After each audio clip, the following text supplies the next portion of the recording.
వి gold trusted gold buyers తాకట్టులో ఉన్న మీ బంగారాన్ని విడిపించి ఈ రోజు ఉన్న మార్కెట్ ధరకే కొనబడును. ఇప్పుడే కాల్ చేయండి.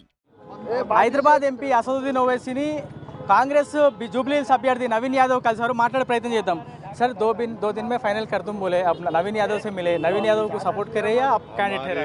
पार्टी ये फैसला करी है, डिसीजन लिए है पार्टी के हमारे तमाम बड़े लोगों से, एमएलए से और जुबली हिल्स के सीनियर लीडर्स और वहाँ के कॉरपोरेटर और शरीफ साहब की फैमिली, हमारे जो लेट कॉरपोरेटर है, हम लोग डिसाइड ये करें क्योंकि ये बाई इलेक्शन है और इस कांग्रेस गवर्नमेंट, रेवंत रेड्डी गवर्नमेंट को अभी 3 साल बाकी है और हमारा मानना ये है कि 10 साल जो बीआरएस के कैंडिडेट को मौका मिला, उनका सीएम था, इस कॉन्स्टिट्यूंसी को डेवलप नहीं कर सके और ये इस कॉन्स्टिट्यूंसी में 3,58,870 वोट यानी 3,98,785 के करीब वोटर्स है।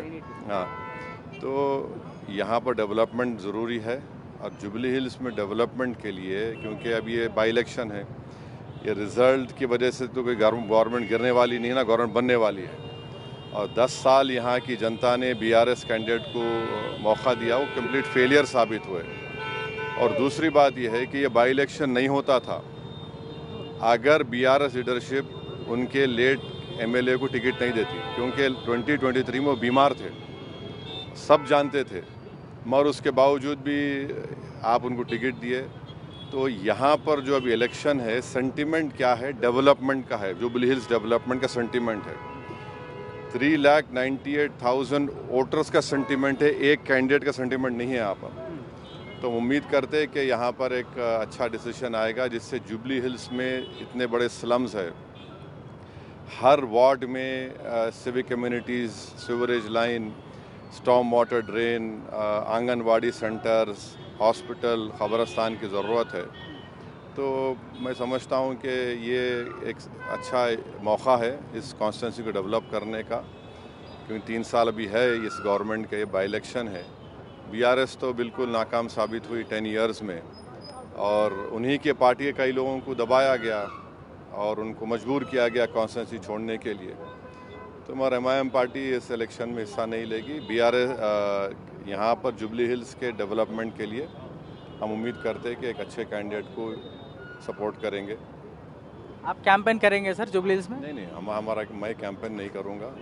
हम पार्टी का डिसीजन है, यह है कि जुबली हिल्स कॉन्स्टिट्यूंसी के डेवलपमेंट के लिए यहाँ की जनता को इंसाफ मिले और बीआरएस नाकाम साबित हुई। और एक बात यहाँ के वोटर्स को और तेलंगाना के तमाम वोटर्स को बात समझने की ज़रूरत है कि 2023 असेंबली इलेक्शंस में बीआरएस को वोट मिला था 37% वोट। विद इन 5 मंथ्स जो पार्लियामेंट का इलेक्शन हुआ उसमें गिर के 15% हो गया। आप अंदाज़ा लगाइए कि कहाँ 15% और कहाँ 37%। और पार्लियामेंट सिकंदराबाद पार्लियामेंट कॉन्स्टिट्यूंसी में एक ही असेंबली सेगमेंट था जहाँ पर बीजेपी को लीड नहीं मिली, नामपल्ली था, जहाँ पर एमआईएम का एमएलए था। तो फिर ये क्यों हुआ? आप एक पार्लियामेंट सीट नहीं जीत सके और हमको इस बात का अप्रीहेंशन है कि बीआरएस का जो वोट गिर गया है वो बीजेपी को चला गया। तो इसलिए भी बहुत ज़रूरी है कि जुबली हिल में यहाँ पर बीजेपी को रोकने के लिए सब लोग मिलकर मेहनत करें। सर यहाँ पे डेवलपमेंट के लिए, बीजेपी को रोकने के लिए और जुबली हिल्स की जनता को रोकने के लिए। और 10 इयर्स वेस्ट हुआ बीआरएस, उनका सीएम, उनका एमएलए, आप डेवलपमेंट नहीं कर रहे और ये बाई इलेक्शन है। सर यहाँ पे आपका कम्युनिटी जितना है उतना एपी के सेटलर्स भी बहुत ज़्यादा है, किधर किधर हर देखिए ये इलेक्शन डेवलपमेंट का है। मैं नवीन यादव को ये बोला कि आपकी कामयाबी ये होंगी कि आप हर समाज को साथ लेके चलो, चाहे अपर कास्ट हो, बैकवर्ड क्लास हो, माइनॉरिटीज़ हो, मुस्लिम्स हो, दलित्स हो, सबको लेके आगे बढ़िए। థ్యాంక్ యూ బస్ చలి సో చూస్తున్నాం కదా హైదరాబాద్ ఎంపీ అసదుద్దీన్ ఓవైసీ ఎంపీ దాంతోపాటు ఎంఐఎం పార్టీకి సంబంధించినటువంటి అధినేత అసదుద్దీన్ ఓవైసీ కంప్లీట్గా జూబ్లీ హిల్స్ బై ఎలక్షన్లో కాంగ్రెస్ పార్టీ అభ్యర్థి నవీన్ యాదవ్కు సపోర్ట్ చేస్తున్నట్లు ఆయన స్పష్టం చేయడం జరిగింది। నామినేషన్ వేసిన తర్వాత నేరుగా హైదరాబాద్ ఎంపీ అసదుద్దీన్ ఓవైసీని వచ్చి ఆయన కలిసి ఆయన మద్దతు అడిగారు।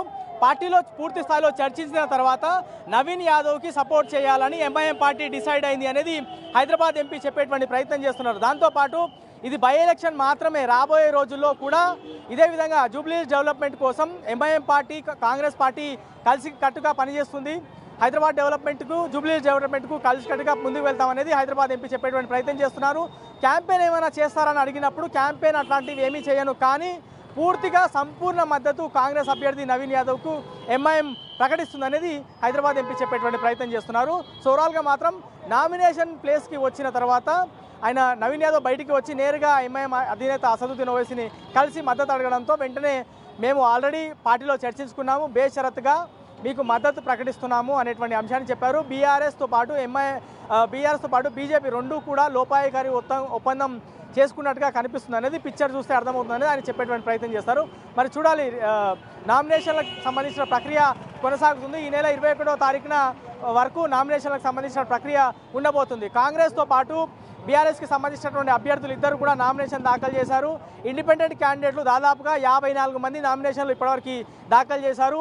ఈ నెల 22వ తారీఖున స్క్రూటినీ ఉండబోతుంది. 24వ తారీఖున విడ్రాల్కి సంబంధించినటువంటి ఫైనల్ డేట్. దాంతోపాటు వచ్చే నెల 11వ తారీఖున ఎన్నికలు ఉన్నాయి. 14వ తారీఖున రిజల్ట్ ఉంది. మరి జూబ్లీహిల్స్ ప్రజలు ఎటువైపు మొగ్గు చూపుతారు, ఎవరికి ఓటేస్తారనేది చూడాల్సింది. ఓవరాల్గా మాత్రం కాంగ్రెస్ అభ్యర్థి నవీన్ యాదవ్కు పూర్తి స్థాయిలో ఎంఐఎం పార్టీ సపోర్ట్ ప్రకటిస్తుందనేది హైదరాబాద్ ఎంపీ అసదుద్దీన్ చెప్పేటువంటి ప్రయత్నం చేశారు. ఇది ఓవరాల్గా జూబ్లీహిల్స్ ఎలక్షన్కి సంబంధించిన nomination, MIM party support Congress అభ్యర్థికి సంబంధించిన పూర్తి అప్డేట్.